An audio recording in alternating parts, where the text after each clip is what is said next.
नमस्कार दोस्तों। देखिए, D Broglie hypothesis quantum physics को समझने के लिए शुरुआती टॉपिक्स में से एक है। आज के इस लेक्चर में हम कोशिश करेंगे कि डी ब्रॉगली हाइपोथेसिस को बहुत बेहतर तरीके से समझा जाए। देखिए, बीएससी में आप लोगों ने कुछ टॉपिक्स पढ़े हैं, जैसे photo electric effect, Compton effect और पेयर प्रोडक्शन इफेक्ट। जब आप लोगों ने फोटो इलेक्ट्रिक इफेक्ट पढ़ा, कॉम्पटन इफेक्ट पढ़ा, पेयर प्रोडक्शन इफेक्ट पढ़ा, तो इन तीनों से क्या चीज़ आप लोगों के समझ में आई, इन तीनों से क्या निष्कर्ष निकल के आप लोगों के सामने आए, एक बार उस चीज़ को समझिए। देखिए, फोटो इलेक्ट्रिक इफेक्ट से हमें क्या पता चला कि जो रेडिएशन होता है, ठीक है, रेडिएशन पार्टिकल की तरह भी बिहेव करता है, ठीक है, यानी कि रेडिएशन पार्टिकल की कैरेक्टरिस्टिक भी शो करता है, ठीक है। ये बात हमको इन तीनों टॉपिक से समझ में आती है कि जो रेडिएशन है वो किसकी कैरेक्टरिस्टिक शो करता है, वो पार्टिकल की कैरेक्टरिस्टिक भी शो करता है, ठीक। जैसे मान लीजिए सन है, ठीक है, सन से जो लाइट इमिट हो रही है ये है क्या, ये एक रेडिएशन तो है। अब एक बात समझिए कि रेडिएशन होता क्या है। देखिए, रेडिएशन क्या है? रेडिएशन सिर्फ एक एनर्जी है जो एक बॉडी से निकल के फ्लो करती है। देखिए, सन से क्या हो रहा है, जो एनर्जी है वो लाइट के फॉर्म पे निकलती है, यानी कि सन एक बॉडी है और इस बॉडी से जो एनर्जी है, ठीक है, वो रेडिएट कर रही है। इसी को हम लोग क्या बोलते हैं? रेडिएशन बोलते हैं। तो रेडिएशन बेसिकली है क्या? रेडिएशन एक एनर्जी है जो किसी बॉडी से क्या होती है, इमिट करती है और सराउंडिंग तक जाती है, ठीक है। तो जब हमने फोटो इलेक्ट्रिक इफेक्ट पढ़ा था, कॉम्पटन इफेक्ट पढ़ा था और पेयर प्रोडक्शन इफेक्ट पढ़ा था, तो इन तीनों से एक चीज़ समझ में आती थी कि जो रेडिएशन है वो किस चीज़ का नेचर शो करता है, वो पार्टिकल नेचर भी शो करता है, यानी कि पार्टिकल की कैरेक्टरिस्टिक भी रेडिएशन शो करता है, ठीक। देखिए, 1923 में क्या होता है कि डी ब्रॉगली अपनी हाइपोथेसिस देते हैं, ठीक है। 1923 में डी ब्रॉगली ने अपनी हाइपोथेसिस दी और डी ब्रॉगली ने बोला कि सिर्फ रेडिएशन जो है, ठीक है, वो पार्टिकल कैरेक्टर शो नहीं करेगा। बोलने का मतलब कि रेडिएशन तो पार्टिकल का कैरेक्टर शो करता है, बट डी ब्रॉगली ने बोला कि केवल रेडिएशन पार्टिकल का कैरेक्टर शो नहीं करेगा, बल्कि ये जो पार्टिकल है, ये पार्टिकल भी रेडिएशन का कैरेक्टर शो करेगा। ये क्या है? ये यूनिवर्सल है, ठीक है। ये क्या है?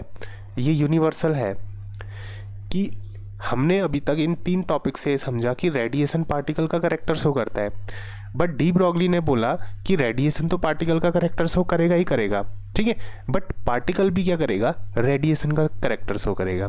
पार्टिकल अगर रेडिएशन का कैरेक्टर शो कर रहा है, इसका मतलब क्या हुआ? रेडिएशन है क्या? ये एक एनर्जी है, यानी कि ये एक वेव है, ठीक है। वेव भी क्या है? एक एनर्जी है। अगर पार्टिकल रेडिएशन का कैरेक्टर शो कर रहा है तो इसका मतलब होता है कि पार्टिकल वेव का कैरेक्टर शो कर रहा है। तो यहाँ जो पार्टिकल होगा और जो वेव है वो दोनों एक दूसरे से इंटरलिंक है कि पार्टिकल जो है वो वेव कैरेक्टर भी शो करेगा और वेव जो है वो पार्टिकल कैरेक्टर भी शो करेगी, ठीक है। तो ये बोला था 1923 में डी ब्रॉगली ने। इनफैक्ट डी ब्रॉगली ने बोला था कि जितना भी मैटर है, ठीक है, all the matter shows wave character, कि जितना भी मैटर है, ठीक है, वो सभी क्या करेगा? वेव कैरेक्टर शो करेगा। बोलने का मतलब एक इलेक्ट्रॉन अगर है, एक इलेक्ट्रॉन क्या है? एक पार्टिकल है। ये इलेक्ट्रॉन अगर मूव करता है तो ये किसका नेचर शो करेगा? ये वेव का नेचर भी शो करेगा। बात समझ में आई कि जो इलेक्ट्रॉन है ये अगर मूव कर रहा है तो ये किसका नेचर शो करेगा? ये वेव का नेचर शो करेगा। ये एक वेव बन जाएगा, मीन्स कि इससे एक वेव रेडिएट करेगी। उसी तरीके से जैसे मान लीजिए कोई इंसान है, ठीक है, कोई ह्यूमन बीइंग है, इसकी भी क्या होगी, अपनी एक वेव होगी, इसकी भी क्या होगी, अपनी एक वेव होगी। इवन सारे जितने भी ऑब्जेक्ट हैं, जैसे अर्थ है, ठीक है, ये एक बड़ा मास है, इसकी भी अपनी क्या होगी, एक वेव होगी। तो हर मैटर की क्या होती है, हर मैटर से लिंक एक वेव होती है, हर मैटर से जुड़ी क्या होती है, एक वेव होती है, जिसे क्या बोला गया, डी ब्रॉगली वेव बोला गया। ठीक है, अब देखिए, अगर मैं बात करूं माइक्रोस्कोपिक वर्ड की, तो माइक्रोस्कोपिक वर्ड में हम इस वेव को एनालाइज कर सकते हैं। ठीक है, अगर हम छोटे ऑब्जेक्ट की बात करते हैं, जैसे इलेक्ट्रॉन की बात करते हैं, तो इस वेव को, इलेक्ट्रॉन से बनने वाली जो वेव होगी उसको हम एनालाइज कर सकते हैं। बट जब बात आती है बड़े ऑब्जेक्ट की, जैसे ह्यूमन बीइंग हो गए, अर्थ हो गई, ठीक है, चलिए अर्थ को अभी साइड में रख देते हैं। खाली अगर मैं ह्यूमन बीइंग की बात करूं, जैसे हम इंसान हैं, हम लोगों से रिलेटेड भी क्या होगी, एक वेव होगी, बट हम इसको एनालाइज नहीं कर पाते। क्यों? क्योंकि इसकी जो वेव लेंथ है वो बहुत कम होती है। इस वजह से हम जितने भी बड़े मास हैं उनकी वेव को एनालाइज नहीं कर पाते, लेकिन जो छोटे पार्टिकल हैं उनकी वेव को एनालाइज किया जा सकता है। ठीक है, तो ये जो वेव बनती है, हर मैटर से रिलेटेड जो वेव होती है, उसी वेव को क्या बोला जाता है, डी ब्रॉगली वेव बोला जाता है। और डी ब्रॉगली ने बताया कि ये जो वेव होगी, ठीक है, हर मैटर से रिलेटेड जो वेव होगी, उस वेव की जो लेंथ होगी, यानी कि उस वेव की जो वेव लेंथ होगी, वो होगी lambda equals to h upon p. ठीक है, तो डी ब्रॉगली ने क्या बताया, lambda equals to h upon p. ये क्या होगी, ठीक है, ये जो मैटर वेव होती है, इसी को क्या बोलते हैं, डी ब्रॉगली वेव, और इसी को क्या बोला जाता है, मैटर वेव। और ये जो मैटर वेव होगी, ठीक है, इसकी वेवलेंथ कितनी होगी, lambda equals to h upon p, ठीक, या फिर k vector equals to p vector upon h cross. ठीक है, देखिए ये वाला h है प्लैंक कांस्टेंट, और ये वाला h होगा h क्रॉस, इसको पढ़ेंगे। ठीक है, एक क्रॉस बन गया ना, तो इसको क्या पढ़ेंगे, h क्रॉस, और ये क्या होगा, h। ठीक है, तो यहाँ पे को जो h क्रॉस है, इसकी जो वैल्यू होती है वो होती है h अपॉन 2 पाई। h क्रॉस की वैल्यू कितनी होती है, h अपॉन 2 पाई। ठीक है, ये क्या होता है, डी ब्रॉगली हाइपोथेसिस है, और ये जो वेव है, इसी वेव को हमने क्या बोला, मैटर वेव बोला। ठीक है, तो चलिए इसमें आई को समझते हैं। अब देखिए, ये जो डी ब्रॉगली हाइपोथेसिस था, डी ब्रॉगली ने तो सिर्फ एक हाइपोथेसिस दे दिया था, लेकिन इस हाइपोथेसिस का एक्सपेरिमेंटल वेरिफिकेशन 1927 में डेविसन और जर्मर एक्सपेरिमेंट में निकल के सामने आता है। तो एक बार नज़र डालते हैं कि डेविसन और जर्मर एक्सपेरिमेंट क्या था। देखिए, जो डेविसन और जर्मर एक्सपेरिमेंट था, ठीक है, डेविसन जर्मर एक्सपेरिमेंट। अब एग्ज़ाम में अगर क्वेश्चन आता है, देखिए यूपीएससी, सीएससी, ठीक है, मेंस का जो एग्ज़ामिनेशन होता है, सिविल सर्विसेज का जो एग्ज़ामिनेशन होता है, आईएएस का जो एग्ज़ामिनेशन होता है, ये अपने आप में बहुत बड़ा एग्ज़ाम है। ठीक है, इसमें जो मेंस में अगर आप physics as a optional subject choose करते हैं, तो वहाँ इस तरीके के क्वेश्चन पूछे जाते हैं। तो देखिए, इसमें मेंस में क्या क्वेश्चन बनेगा, क्वेश्चन इस तरीके से बनेगा कि जो आपका डी ब्रॉगली हाइपोथेसिस है, ठीक है, वो कितना करेक्ट है, इसको एक्सप्लेन करो। ठीक है, explain de Broglie hypothesis Broglie hypothesis explain de Broglie hypothesis.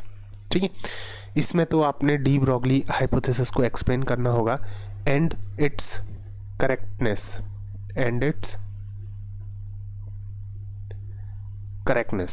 ठीक है, on the basis of Davisson Germer experiment, या फिर ठीक है इस तरीके से कुछ भी आय को बना देगा कि डी ब्रॉगली हाइपोथेसिस को एक्सप्लेन करो और उसकी करेक्टनेस को भी एक्सप्लेन करो। तो इस तरीके से मेंस में क्या होता है, क्वेश्चन तैयार किए जाते हैं। ठीक है, तो अब यहाँ पे को एक बार समझेंगे कि जो डी ब्रॉगली हाइपोथेसिस थी, इस हाइपोथेसिस का एक्सपेरिमेंटल वेरिफिकेशन डेविसन और जर्मर ने अपने एक्सपेरिमेंट में दिया। तो चलिए देखते हैं कि डेविसन और जर्मर एक्सपेरिमेंट आखिर है क्या चीज़। देखिए, डेविसन और जर्मर जो एक्सपेरिमेंट था, इसमें इन्होंने क्या किया कि एक निकेल क्रिस्टल लिया। ठीक है, इसको मैं अभी समझाता हूँ कि देखिए जैसे ये आप लोगों के सामने क्या है, ठीक है, ये वाला ये है एक निकेल क्रिस्टल।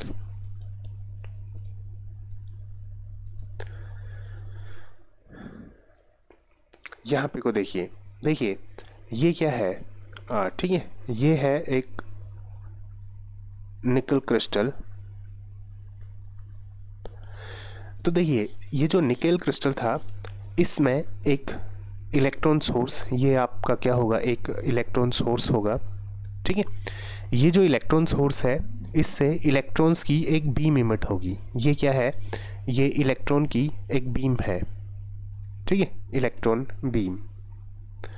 अब ये जो इलेक्ट्रॉन बीम है, ये निकेल क्रिस्टल पे गिरेगी और निकेल क्रिस्टल से ये जो बीम है वो रिफ्लेक्ट होगी। ठीक है, ये क्या होगी, रिफ्लेक्टेड इलेक्ट्रॉन बीम। अब देखिए क्या होगा कि ये बीम जब रिफ्लेक्ट करेगी तो ये कुछ एंगल पे रिफ्लेक्ट करेगी। मान लीजिए, देखिए अपनी सुविधा के अनुसार मैं इस एंगल को कंसिडर करता हूँ θ/2। ठीक है, मैं इस एंगल को कंसिडर करूँगा कितना, θ/2। तो ये एंगल भी कितना हो जाएगा, θ/2। ठीक है, और इस एंगल को मैं कंसिडर करता हूँ φ, और ये वाले एंगल को भी मैं कंसिडर कर लेता हूँ कितना, φ। ठीक है, तो देखिए θ/2 एंगल पे ये इंसिडेंट करती है और θ/2 एंगल पे ये रिफ्लेक्ट हो जाती है। और ये जो θ/2 एंगल है वो इस निकेल क्रिस्टल पे बनने वाला जो परपेंडिकुलर है, ठीक है, उसके साथ मेज़र की गई है। अब होगा क्या कि ये जो डिटेक्टर है, ठीक है, ये डिटेक्टर क्या करेगा कि ये डिटेक्टर कुछ इस तरीके से मूव करता रहेगा। एक मिनट, ठीक है, ये डिटेक्टर क्या करेगा, मूव करेगा। अब जब ये डिटेक्टर मूव करेगा इस तरीके से, ठीक है, ये डिटेक्टर यहाँ को भी जाएगा, ये पूरा हर एंगल पे ये डिटेक्टर इस तरीके से मूव करता जाएगा। तो ये डिटेक्टर जब मूव करता जाएगा तो ये क्या करेगा, जो इलेक्ट्रॉन की बीम है उसको डिटेक्ट करेगा। ठीक है, अलग अलग एंगल्स पे ये क्या करेगा, इलेक्ट्रॉन की बीम को डिटेक्ट करेगा। चलिए अभी इसको यहाँ पे को रख दिया। तो अब देखिए अब होगा क्या कि जब इस तरीके से इस एक्सपेरिमेंट को कंडक्ट किया गया, यहाँ से एक इलेक्ट्रॉन की बीम आई, वो निकल क्रिस्टल पे आई और निकल क्रिस्टल से ठीक है, निकल क्रिस्टल से टकराने के बाद ये रिफ्लेक्ट होकर इस तरीके से अलग अलग डायरेक्शन में जाती है। अच्छा हाँ, ये मेरा बोलने में जो प्रोनाउंसिएशन है हो सकता है वो थोड़ा सा गलत हो। मैं बचपन से आज तक इसको बोल ही नहीं पाया कि इसको क्या बोलते हैं, निकल या निकल, बड़ा कन्फ्यूज़न रहता है। स्पेलिंग 10 बार पढ़ के भी मैं भूल जाता हूँ। तो जैसा भी होगा आप लोग समझ जाना, NI से समझ जाना आप लोग क्या चीज़ है। ठीक है, तो निकल क्रिस्टल पे इंसिडेंट करती है, तो रिफ्लेक्ट करने के बाद ये डिटेक्टर, ठीक है, चारों डायरेक्शन में घूम के इसको, ये जो बीम है इसको क्या करेगा, डिटेक्ट करेगा। अब देखिए इस एक्सपेरिमेंट में उन्होंने क्या पाया, इस एक्सपेरिमेंट में उन्होंने ये पाया कि थीटा = 35 डिग्री पे, ठीक है, थीटा = 35 डिग्री पे इंटेंसिटी मिनिमम थी। इंटेंसिटी क्या थी, मिनिमम थी। ठीक है, थीटा इक्वल्स टू 35 डिग्री पे इंटेंसिटी, ये जो रिफ्लेक्टेड बीम है, इस बीम की इंटेंसिटी क्या पाई, मिनिमम पाई। और थीटा इक्वल्स टू 50 डिग्री पे, थीटा इक्वल्स टू 50 डिग्री पे ये जो इंटेंसिटी थी, ठीक है, किसकी, रिफ्लेक्टेड बीम की, ये मैक्सिमम मिली। ये क्या मिली, मैक्सिमम मिली। अब देखिए, जो इसका मतलब क्या हुआ, इसका मतलब यह हुआ कि बहुत सारे इलेक्ट्रॉन्स, यानी कि बल्क ऑफ इलेक्ट्रॉन्स, ठीक है, वो एक स्पेसिफिक डायरेक्शन में ही क्या हुए, स्पेसिफिक डायरेक्शन में ही वो बेंड हुए। बोलने का मतलब है कि देखिए, अलग अलग इंटेंसिटी इस पे इंसिडेंट कराई गई, तो जो रिफ्लेक्टेड बीम थी वो हमेशा क्या होती थी, थीटा इक्वल्स टू 35 डिग्री पे इंटेंसिटी मिनिमम होती थी, और थीटा इक्वल्स टू 50 डिग्री पे इंटेंसिटी क्या होती थी, मैक्सिमम होती थी। ठीक है, तो इसका मतलब क्या हुआ, इसका मतलब ये हुआ कि बहुत सारे जो इलेक्ट्रॉन है, बल्क ऑफ इलेक्ट्रॉन जो है, वो एक स्पेसिफिक डायरेक्शन में ही क्या हो रहे हैं, स्कैटर हो रहे हैं। ठीक है, यानी कि सॉरी, रिफ्लेक्ट हो रहे हैं। वो क्या हो रहे हैं, स्कैटर हो रहे हैं, रिफ्लेक्ट हो रहे हैं, कहाँ, एक स्पेसिफिक डायरेक्शन में। ठीक है, इस बात से कोई फर्क नहीं पड़ा कि ये जो इंसिडेंट बीम है, इस इंसिडेंट बीम की इंटेंसिटी कितनी है। इवन ये एक्सपेरिमेंट सिर्फ एक इलेक्ट्रॉन को लेके भी किया गया। ठीक है, एक इलेक्ट्रॉन लेने का मतलब इंटेंसिटी लो रखी गई। ठीक है, तो लो इंटेंसिटी में भी सेम रिजल्ट मिले। तो इसका मतलब ये होता है कि बहुत ज़्यादातर जो इलेक्ट्रॉन्स हैं वो एक स्पेसिफाइड डायरेक्शन में क्या होते हैं, ठीक है, स्कैटर कर रहे हैं। और ये कब होगा, ये केवल तब होगा जब क्या होगा, कंस्ट्रक्टिव इंटरफेरेंस होगा।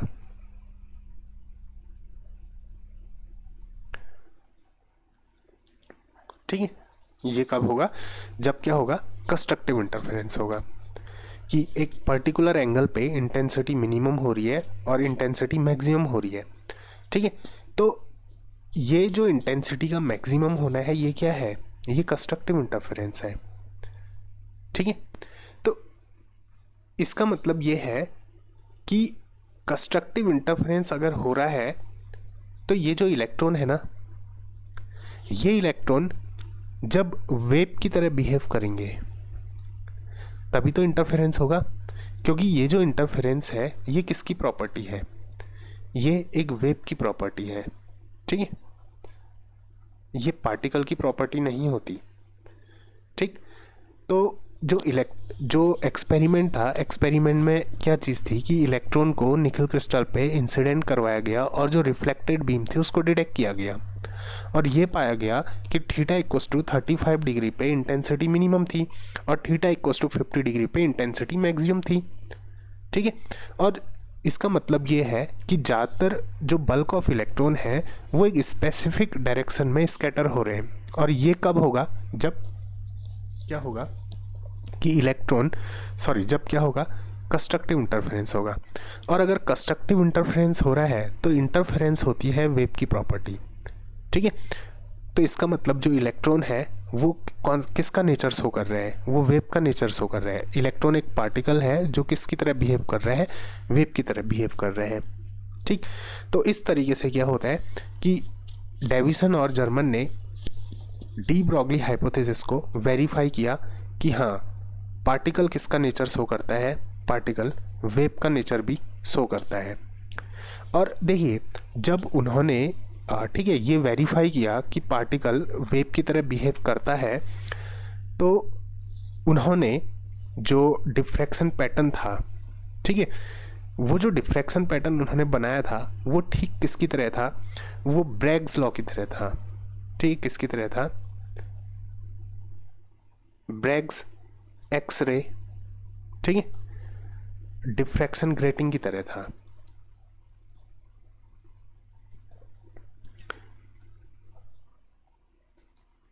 किसकी तरह था? ब्रैग्स एक्सरे डिफ्रैक्शन ग्रेटिंग की तरह था। ठीक, जो ब्रैग्स लॉ है वो क्या था, यहाँ पे को देखिए, ब्रैग्स लॉ था, ठीक है, lambda equals to sorry n lambda equals to 2d sine phi, 2d sine phi, ये था। तो यहाँ ये जो ब्रैग्स लॉ था, ब्रैग्स लॉ में ये जो d है, ये d क्या होता था? देखिए लैम्डा क्या होती थी? जो इंसिडेंट रेडिएशन है उसकी वेवलेंथ होती थी, ठीक है, वेवलेंथ। और d इसमें क्या होता था? देखिए d इसमें होता था दो लेयर्स के बीच का जो सेपरेशन है उसको क्या माना जाता था? d माना जाता था, ठीक। और थीटा कौन सा एंगल होता था? ये देखिए, इस प्लेन के साथ इंसिडेंट रे का बनने वाला जो एंगल है वो क्या होता था? थीटा होता था। तो N lambda equals to 2d, मैंने साइन फाई लिख दिया है, इस फिगर के अकॉर्डिंग थीटा होगा 2d साइन थीटा, ठीक है। तो ये क्या था? ब्रैग्स लॉ था। अब देखिए, जो डी ब्रॉगली ने फॉर्मूला दिया था lambda equals to h upon p, ठीक है, ये मैंने यहाँ पे को बताया था, lambda equals to h upon p. अब ये फॉर्मूला कितना करेक्ट है हम वेरीफाई करेंगे इस फॉर्मूले से। अगर इस फॉर्मूले का रिजल्ट, ठीक है, और इस फॉर्मूले का रिजल्ट ऑलमोस्ट सेम आएगा तो इसका मतलब डी ब्रॉगली ने जो हाइपोथेसिस दी थी, जो वेवलेंथ दी थी, वो सही थी। और अगर बहुत डिफरेंट आ गया तो इसका मतलब डी ब्रॉगली वेवलेंथ में कोई ना कोई कमी है, ठीक। तो देखिए ब्रैग्स लॉ के अकॉर्डिंग, ठीक है, अगर मैं इस फॉर्मूले का इस्तेमाल करता हूँ किसके लिए? निकल क्रिस्टल के लिए, ठीक है, तो क्या रिजल्ट्स आते हैं उस चीज़ को देखिए।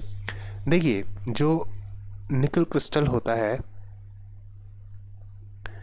इसके लिए स्मॉल डी की जो वैल्यू होती है, ठीक है, ये होती है 0.091, ठीक है, इसकी वैल्यू कितनी होती है? 0.091। और अगर मैं इस फिगर को देखूं तो देखिए, इस फिगर को देखिए, ये है फाई एंगल, फाई प्लस ये वाला फाई कितना हो जाएगा? 2 phi plus theta by 2 plus theta by 2 कितना हो जाएगा? थीटा, थीटा बाई और 2 और थीटा बाई 2 को ऐड करेंगे तो कितना आएगा? थीटा इक्वस टू ये टोटल एंगल कितना होगा? ये पूरा एंगल देखिए, ये पूरा एंगल होगा 180 डिग्री का। तो फिगर से ये इक्वेशन बनेगी 2 phi plus theta, 2 phi plus theta equals to 180 degree. इसको मैं बोल सकता हूँ 2 phi plus theta equals to pi, ठीक है। तो यहाँ से 2 फाई कितना निकल जाएगा? यह निकलेगा पाई, थीटा इस साइड आ जाएगा तो माइनस थीटा। तो यहाँ से फाई की वैल्यू कितनी निकलेगी? फाई इक्वस टू ये निकल जाएगी पाई माइनस थीटा अपॉन 2। या फिर और मैं इसको क्या लिख सकता हूँ? Phi equals to pi by 2 minus theta by 2। अब अगर मैं दोनों तरफ साइन ले लेता हूँ तो ये कितना हो जाएगा? Sine phi equals to sine pi by 2 minus theta by 2, ठीक है। और देखिए sine pi by 2 minus theta by 2 ये कितना होता है? ये होता है कॉस थीटा बाई 2। तो इसके बदले क्या आ जाएगा? Cos theta by 2। तो implies that sine phi equals to ये कितना निकल जाएगा? ये निकलेगा कॉस थीटा बाई 2, ठीक है। ये कितना निकलेगा? Cos theta by 2।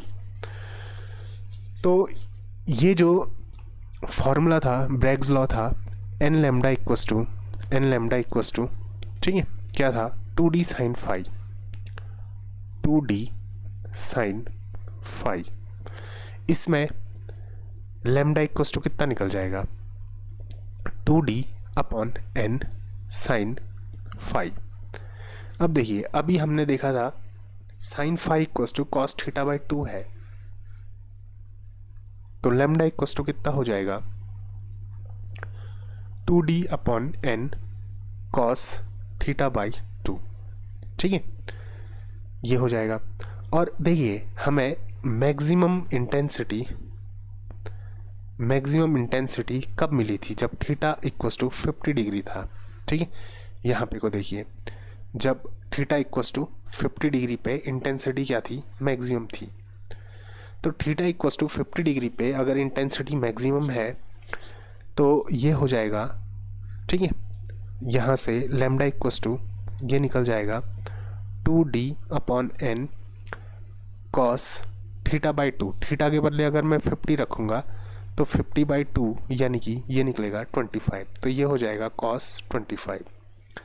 तो lambda equals to 2 into d की वैल्यू अभी मैंने आप लोगों को बताई थी, d इक्वस टू 0.091। किसके लिए, निकल क्रिस्टल के लिए 0.091 अपॉन n की वैल्यू मैं यहाँ पे को 1 रखूँगा। ठीक है, cos 25 डिग्री। तो जब इसको सॉल्व करेंगे तो ये लैम्डा इक्वस टू ये निकलेगा 0.165 नैनोमीटर। ठीक है, ये किससे निकला, ये निकला ब्रैग्स लॉ से। ये किससे निकला, ब्रैग्स लॉ से। अब वैसे ही देखिए, अब डी ब्रॉगली हाइपोथेसिस का इस्तेमाल करेंगे। डी ब्रॉगली हाइपोथेसिस, तो इसके अकॉर्डिंग क्या होता है, लैम्डा इक्वस टू h/p होता है। ठीक है, और आप लोगों ने पढ़ा होगा कि p इक्वस टू ये कितना होता है, अंडर रूट 2m/k। ठीक है, और k इसमें क्या होता है, काइनेटिक एनर्जी। तो लैम्डा इक्वस टू कितना निकल जाएगा, ये निकलेगा h/अंडर रूट 2m/k। यहाँ पे को m क्या होगा, m होगा मास ऑफ इलेक्ट्रॉन। ठीक है, तो और मैंने आप लोगों को बताया था h क्रॉस ये कितना होता है, h/2π। तो यहाँ से अगर मैं h निकालूंगा तो ये कितना निकलेगा, 2π इसके साथ मल्टीप्लाई करेगा तो ये निकलेगा h क्रॉस इंटू 2π। तो h के बदले मैं क्या रख सकता हूँ, मैं रख सकता हूँ h cross into 2π upon under root 2m/k। अब देखिए अगर मैं इसको c से मल्टीप्लाई और डिवाइड कर दूं तो इक्वेशन में कोई फ़र्क नहीं पड़ने वाला। तो ये जो इक्वेशन बनेगी ये क्या बन जाएगी, lambda equals to h cross into 2π into c upon under root ये बनेगा 2m/k। देखिए c अगर अंदर जाएगा तो क्या हो जाएगा, c स्क्वायर हो जाएगा। अंडर रूट के अंदर आएगा तो ये कितना हो जाएगा, c स्क्वायर हो जाएगा। तो यहाँ पे को अगर मैं इन सारी वैल्यूज़ को प्लेस करूँ, ठीक है, इलेक्ट्रॉन की काइनेटिक एनर्जी, इलेक्ट्रॉन का मास, और ठीक है पाई की वैल्यू, लाइट ऑफ स्पीड की वैल्यू, लाइट की स्पीड की वैल्यू और h क्रॉस की वैल्यू, ये सारी वैल्यूज़ प्लेस करने के बाद मुझको ये मिलेगा लैम्डा इक्वस टू, ठीक है, इम्प्लाइज दैट सारी वैल्यूज़ प्लेस करने के बाद, अभी देखिए मैं वैल्यूज़ रख नहीं रहा हूँ, मैं डायरेक्ट इसको लिख देता हूँ। सारी वैल्यूज़ रखने के बाद ये मिलता है, ये निकलता है 0.167। ठीक है, तो अब यहाँ पे को एक बार चेक कीजिए, ब्रैग्स लॉ के अकॉर्डिंग ये निकला 0.165 नैनोमीटर और डी ब्रॉगली हाइपोथेसिस के अकॉर्डिंग निकला 0.167 नैनोमीटर, यानी कि सिर्फ 0.2 नैनोमीटर का इसमें अंतर था। और ये जो रिज़ल्ट है ये रिज़ल्ट ऑलमोस्ट सेम है। ये क्या है, ये दोनों रिज़ल्ट ऑलमोस्ट सेम है। इसका मतलब जो डी ब्रॉगली ने हाइपोथेसिस दी थी कि हर पार्टिकल से जुड़ी एक वेव होती है, जिस वेव को क्या बोला जाता है, मैटर वेव बोला जाता है, और उस वेव की जो वेवलेंथ है वो कितनी है, वो इतनी है। तो इलेक्ट्रॉन के लिए इसको हमने ब्रैग्स इक्वेशन से चेक किया और डी ब्रॉगली हाइपोथेसिस से भी इसको चेक किया, और दोनों का रिजल्ट ऑलमोस्ट क्या आया, सेम आया। ठीक है, दोनों का रिजल्ट क्या आया, ऑलमोस्ट सेम आया। तो इसका मतलब कि डी ब्रॉगली हाइपोथेसिस अपने आप में सही है। और डी ब्रॉगली हाइपोथेसिस जो बोलती है कि सिर्फ रेडिएशन पार्टिकल की तरह बिहेव नहीं करता, बल्कि पार्टिकल भी क्या करता है, रेडिएशन की तरह बिहेव करता है, यानी कि वेव की तरह बिहेव करता है। तो यहाँ से जो बात हम लोगों के सामने निकल के आती है वो ये है कि एक पार्टिकल जो है वो वेव नेचर भी शो करेगा और जो वेव है वो पार्टिकल नेचर भी शो करेगी। ये वेव और पार्टिकल एक दूसरे से जुड़े हैं, ये एक दूसरे से अलग नहीं है। जब तक पार्टिकल नहीं है तब तक वेव नहीं है, और जब तक वेव नहीं है तब तक पार्टिकल नहीं है। मीन्स कि दोनों एक दूसरे से क्या है, लिंक्ड हैं, एक दूसरे से जुड़े हैं। तो वेव क्या है, एक एनर्जी है, और पार्टिकल क्या है, एक मास है।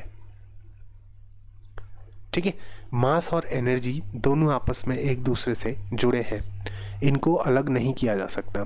ठीक है, तो यहाँ से शुरुआत होती है माइक्रो लेवल पे, यानी कि बहुत स्मॉल स्केल पे पार्टिकल्स और वेव के इंटरलिंक के साथ स्टडी करने की।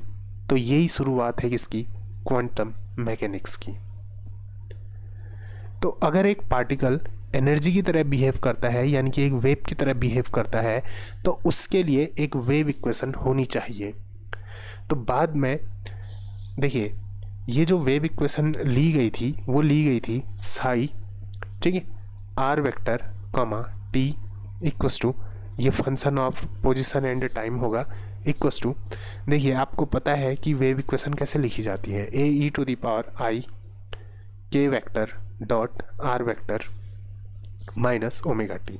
ये आप लोगों ने बीएससी फर्स्ट ईयर में, ठीक है, बीएससी फर्स्ट ईयर में वेव्स एंड ऑसिलेशन में पढ़ा होगा, वेव्स एंड ऑसिलेशन। ठीक है, कि एक वेव की इक्वेशन को इस तरीके से रिप्रेजेंट किया जाता है। देखिए y equals to a sine omega t, ये क्या होती है, एक जनरल वेव इक्वेशन होती है। ठीक है, तो जब इस वेव को एक्सपोनेंशियल में कन्वर्ट किया जाता है तो ये वेव निकलती है। तो ये एक वेव होनी चाहिए एक पार्टिकल के लिए भी, क्योंकि उससे रिलेटेड एक वेव है। ठीक, बाद में स्क्रोडिंजर ने इस वेव फंक्शन को डिफाइन किया कि ये वेव फंक्शन क्या चीज़ होती है। तो स्क्रोडिंजर ने जिस तरीके से इस वेव फंक्शन को डिफाइन किया वो हम लोग डिस्कस करेंगे अगले लेक्चर में। उम्मीद करता हूँ कि ये लेक्चर आप लोगों के समझ में आया होगा। एक बार सिर्फ 2 मिनट में इस लेक्चर का रिपीटेशन करते हैं। देखिए, डी ब्रॉगली हाइपोथेसिस ये बोलती है कि हर मैटर की एक वेव होती है, हर मैटर से रिलेटेड एक वेव होती है, जिसकी वेवलेंथ क्या होती है, lambda equals to h upon p. ठीक है, इसको वेरीफाई किया किसने, डेविसन और जर्मर एक्सपेरिमेंट ने। इन्होंने क्या किया, एक इलेक्ट्रॉन का सोर्स लिया जिससे इलेक्ट्रॉन की एक बीम निकलेगी और ये एक निकल क्रिस्टल पे जाएगी और निकल क्रिस्टल से टकराने के बाद ये रिफ्लेक्ट कर जाएगी। और ये जो डिटेक्टर है, ये डिटेक्टर चारों तरफ घूमेगा और इस बीम को डिटेक्ट करेगा। और ये पाया गया कि थीटा इक्वस टू 35 डिग्री पे इंटेंसिटी मिनिमम होती है। ठीक है, ये जो स्कैटर्ड बीम है इसकी इंटेंसिटी मिनिमम थी और थीटा इक्वस टू 50 डिग्री पे इंटेंसिटी मैक्सिमम थी। और ये कब होगा, इंटेंसिटी मैक्सिमम कब होगी, जब कंस्ट्रक्टिव इंटरफेरेंस होगा। मिनिमम कब होगी, जब डिस्ट्रक्टिव इंटरफेरेंस होगा। अगर इंटरफेरेंस हो रहा है तो इसका मतलब पार्टिकल वेव नेचर शो कर रहा है, क्योंकि इंटरफेरेंस किसकी प्रॉपर्टी है, ये एक वेव की प्रॉपर्टी है। तो इसका मतलब जो इलेक्ट्रॉन है वो किसकी तरह बिहेव कर रहा है, एक वेव की तरह बिहेव कर रहा है। तो जब इलेक्ट्रॉन एक वेव की तरह बिहेव कर रहा है तो देखिए ब्रैग्स इक्वेशन के अकॉर्डिंग क्या होता है, ये ब्रैग्स इक्वेशन है। ठीक है, तो डेविसन और जर्मर एक्सपेरिमेंट जो था, इनका जो रिजल्ट निकला वो किसका जैसा निकला, इनका रिजल्ट निकला ब्रैग्स इक्वेशन का जैसा, सेम ब्रैग्स इक्वेशन ही मान के चलिए। तो जो ब्रैग्स इक्वेशन थी 2d sin phi। तो ब्रैग्स के अकॉर्डिंग, इस इक्वेशन के अकॉर्डिंग निकल क्रिस्टल के लिए ये होता है, d होता है 0.091। ये वैल्यूज़ हम लोगों ने पुटअप की। ये वैल्यूज़ पुटअप करने के बाद, ठीक है, ये वैल्यूज़ पुटअप करने के बाद लैम्डा की वैल्यू इतनी निकली। फिर उसके बाद हमने डी ब्रॉगली वेवलेंथ के अकॉर्डिंग लैम्डा की वैल्यू निकाली और ये दोनों वैल्यूज़ सेम निकली। जब ये दोनों वैल्यूज़ सेम है, इसका मतलब क्या है कि पार्टिकल वेव का नेचर शो करता है और वेव पार्टिकल का नेचर शो करती है।